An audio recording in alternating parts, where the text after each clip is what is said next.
ডোমজুড়ের জঙ্গলপুরে Jalan industrial কমপ্লেক্সের একটি বৈদ্যুতিক পাখা তৈরির কারখানায় ভয়াবহ আগুন। আজ সকাল ৬টা নাগাদ কারখানাটিতে আগুন লাগে। দাও দাও করে জ্বলতে থাকে কারখানার ভেতরের মেশিন এবং কাঁচামাল। কালো ধোঁয়ায় আকাশ ছেয়ে যায়। আগুন আশেপাশের কারখানায় ছড়িয়ে পড়ার সম্ভাবনা তৈরি হয়। কর্মীরা দ্রুত জল ঢেলে আগুন আয়ত্তে আনার চেষ্টা করলেও আগুন নিয়ন্ত্রণে আসেনি। খবর দেওয়া হয় দমকলে।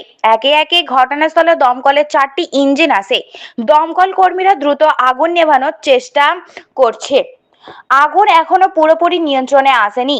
দমকল কর্মীরা জানিয়েছেন আগুন নেভানো আরো একটু সময় লাগবে। আপনারা দেখছেন H+ সিটি নিউজ।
ভোর ৫টার সময়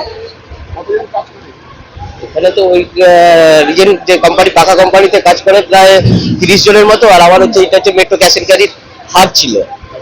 তো এইখানে আমাদের কাজ হয় হচ্ছে ওই ড্রাইভার আর এ নিয়ে ১৩-১৪ জনের মতো। হ্যাঁ, পুরোটাই পুরো। এখন আমরা সেই কারণে তাড়াতাড়ি করছি যাতে আমরা মালগুলো বার করতে পারি।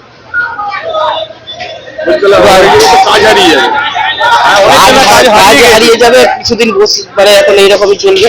তবে আমরা দেখছি নতুন আবার গোডাউন ইয়ে করে, কিন্তু এই কোম্পানিটা কি বেশি ইয়ে হচ্ছে। শনিবারে এরা বললো তো গোডাউন বন্ধ করে বেরিয়ে গিয়েছিল। এবার রবিবার টোটালি ক্লোজ ছিল। আজকে ভোর ৫টা থেকে মনে হয় শর্ট সার্কিট থেকেই হবে। আপনার নাম? দীপেন্দু চক্রবর্তী।